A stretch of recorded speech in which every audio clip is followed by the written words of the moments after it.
Ok, prosseguindo aqui então, matérias preliminares ao direito. Então assim, você montou a sua contestação, ok?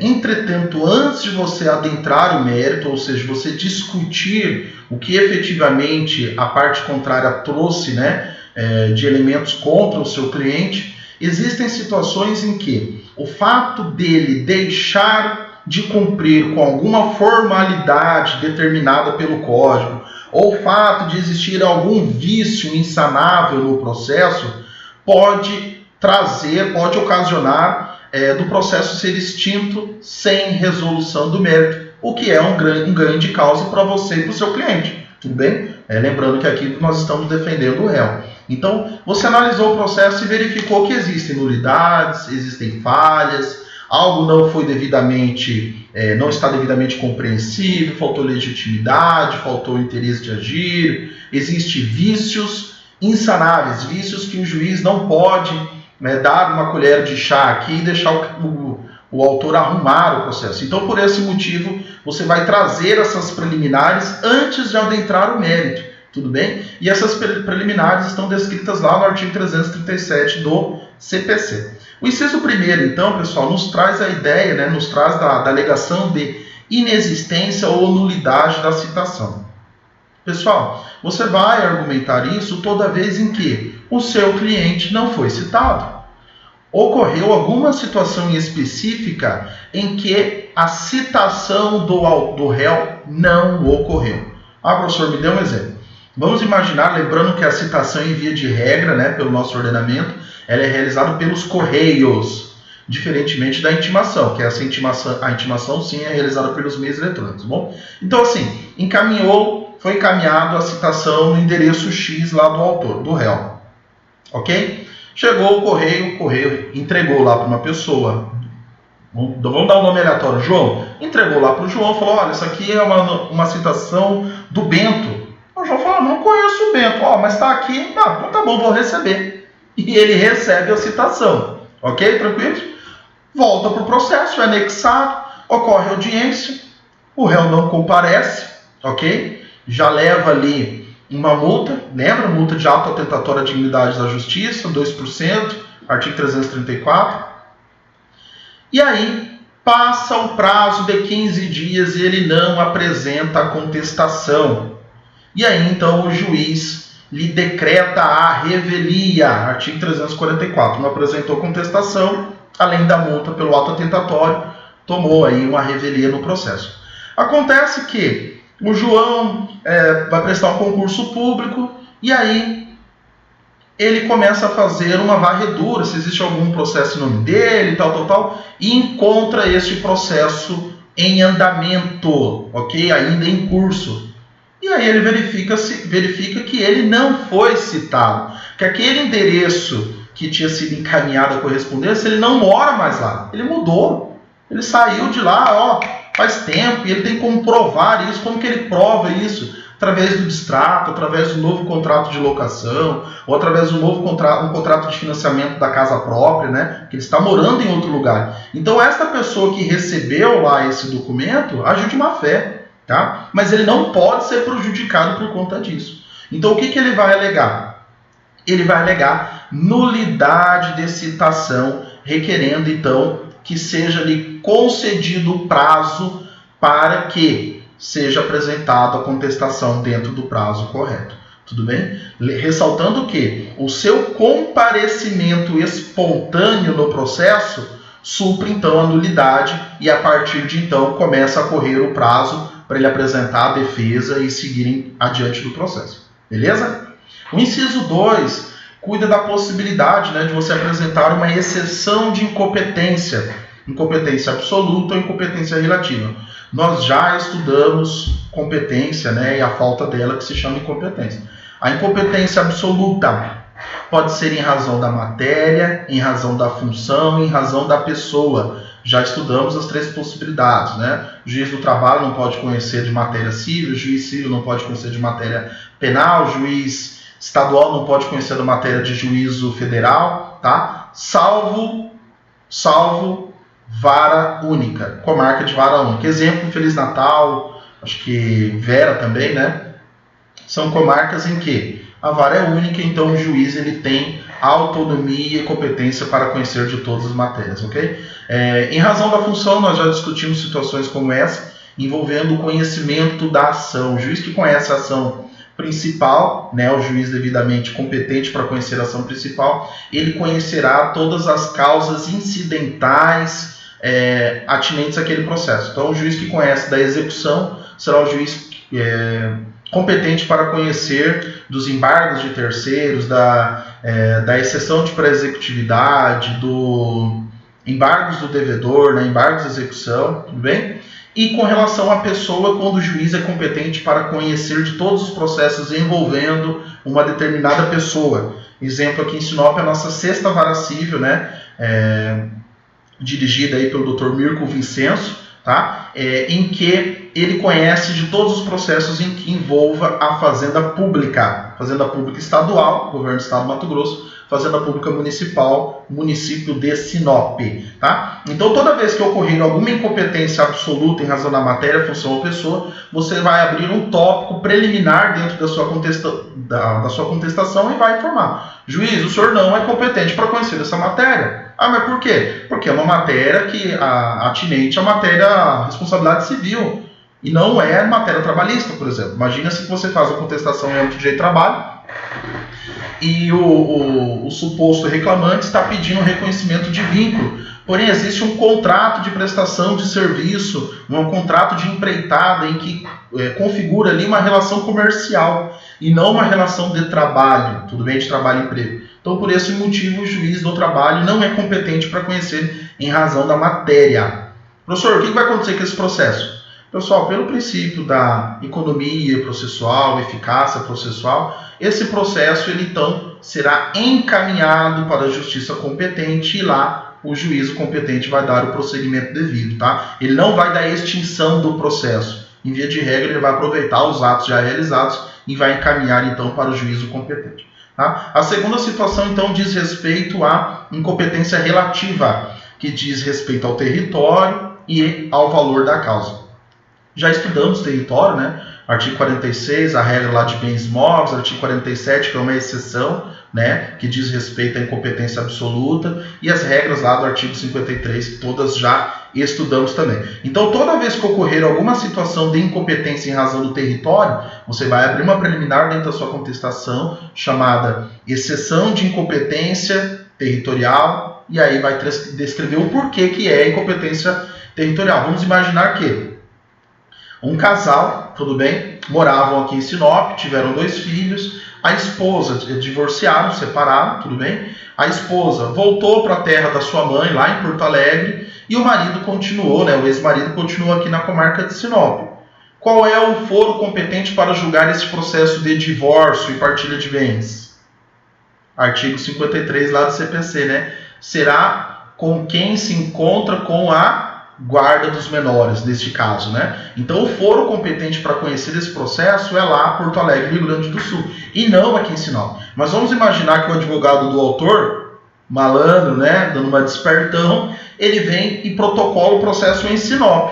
Mas você, como advogado muito estudioso e tem conhecimento do processo civil, advogando para a ex-esposa em Porto Alegre, você vai fazer a contestação e com o preliminar da contestação você vai informar: Excelência, juízo de Sinop, o senhor não é competente para conhecer desse processo em razão do território. A regra estatuída no artigo 53, tal do CPC, estabelece que o foro competente é a comarca onde se encontra do genitor que se encontra com quem? Com a guarda dos filhos menores. Tá? Então, é isso que se estabelece aqui as razões preliminares.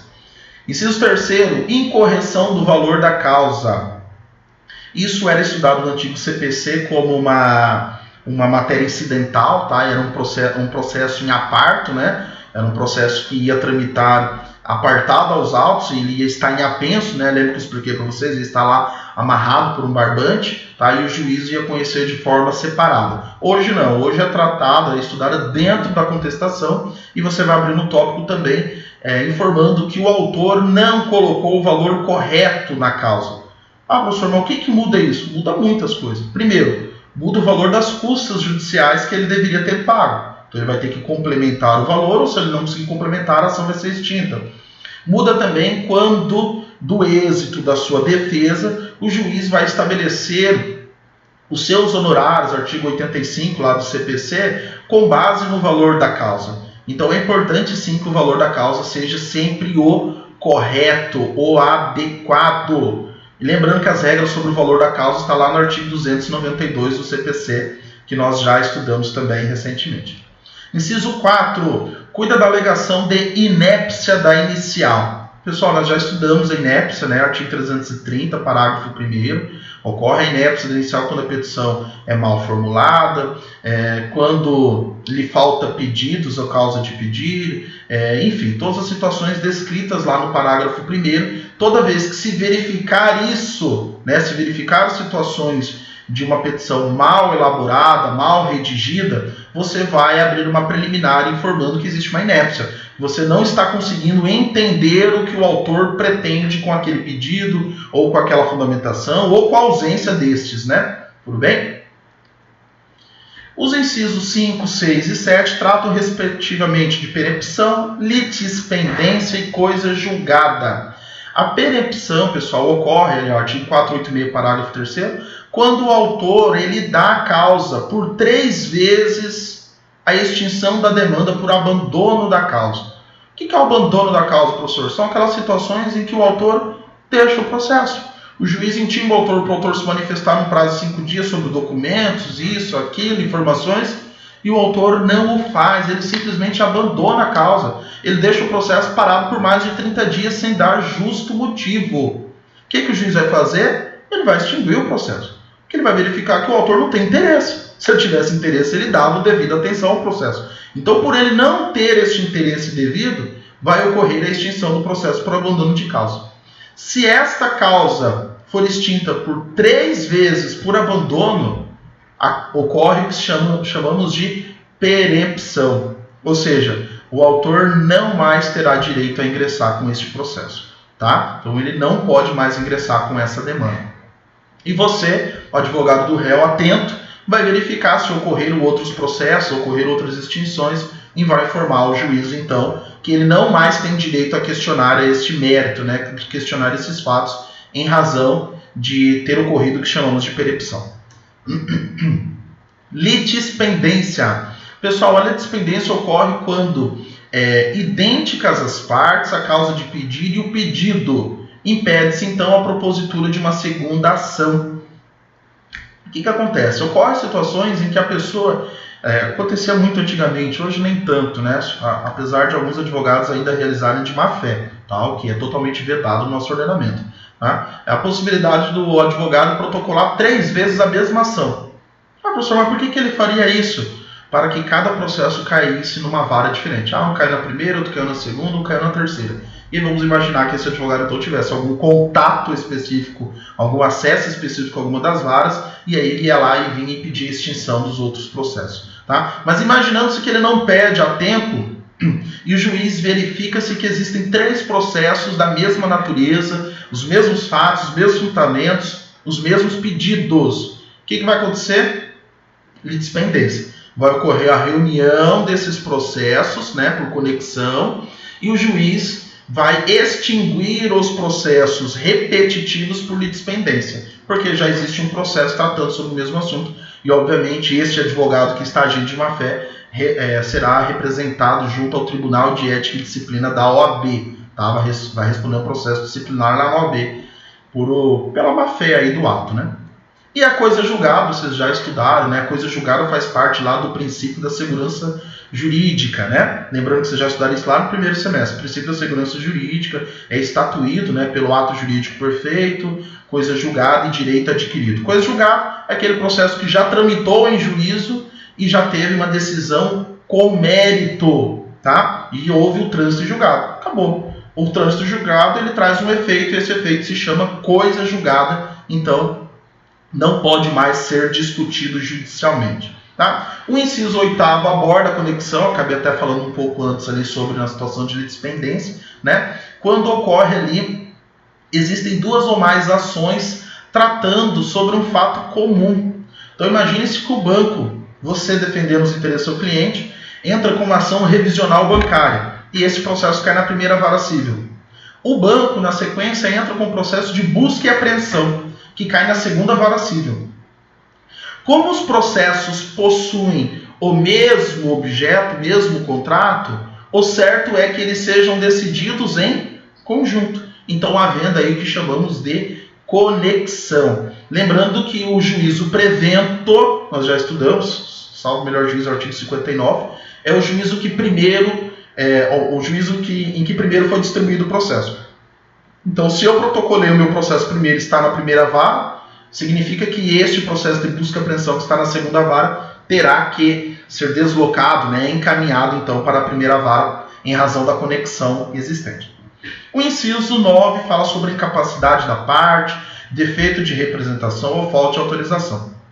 Pessoal, nós já estudamos, né? Artigo 71 lá do processo civil fala sobre a incapacidade, 70, 71, se eu não me engano, fala sobre a capacidade, né? Nós temos capacidade de ser parte, qualquer um tem, né? Desde que esteja vivo, né? Lembrando que nós já estudamos as teorias lá, a teoria natalista, da personalidade condicionada e a teoria concepcionista, né? Pela visão moderada, que é adotada pelo STF e STJ, já estudamos.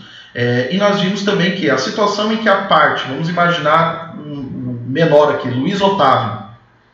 Luiz Otávio tem 6 meses de idade e decide, né, obviamente, sua mãe decide ingressar com a ação de reconhecimento de paternidade acumulado com alimentos contra o seu suposto aí, pai, né, contra o suposto genitor. Quem vai ingressar com a ação, quem tem a legitimidade para ingressar com a ação é o menor. Porém, o menor não possui capacidade processual. Então, ele vai ter que ser devidamente representado pela sua genitora. Mas o advogado da parte contrária acabou esquecendo de anexar o documento que comprova a representação, ou a parte contrária não assina o instrumento de forma devida, só coloca o nome do Luiz Otávio e não coloca o nome da genitora. Então, existe aí um vício.